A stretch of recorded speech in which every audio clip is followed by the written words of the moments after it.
لوگو اللہ کا وعدہ سچا ہے تو تم کو دنیا کی زندگی دھوکے میں نہ ڈال دے، اور نہ بڑا فریبی یعنی شیطان تمہیں اللہ کے نام سے فریب دے۔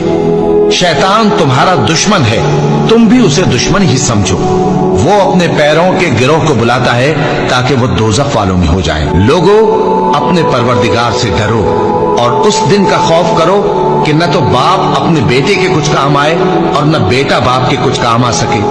بے شک اللہ کا وعدہ سچا ہے، بس دنیا کی زندگی تم کو دھوکے میں نہ ڈال دے، اور نہ وہ بڑا فریب دینے والا شیطان تمہیں اللہ کے بارے میں کسی طرح کا فریب دے۔ مومنو، شیطان کے قدموں پر نہ چلنا، اور جو شخص شیطان کے قدموں پر چلے گا تو شیطان تو بے حیائی کی باتیں اور برے کام ہی بتائے گا۔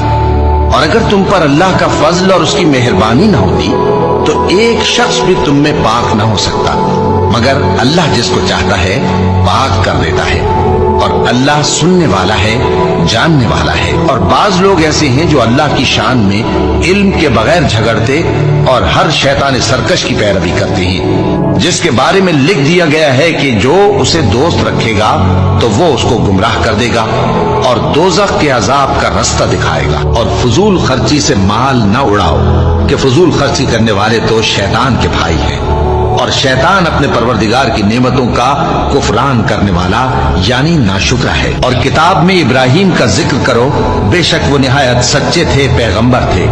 جب انہوں نے اپنے باپ سے کہا کہ ابا، آپ ایسی چیزوں کو کیوں پوچھتے ہیں جو نہ سنیں اور نہ دیکھیں اور نہ آپ کے کچھ کام آ سکیں؟ ابا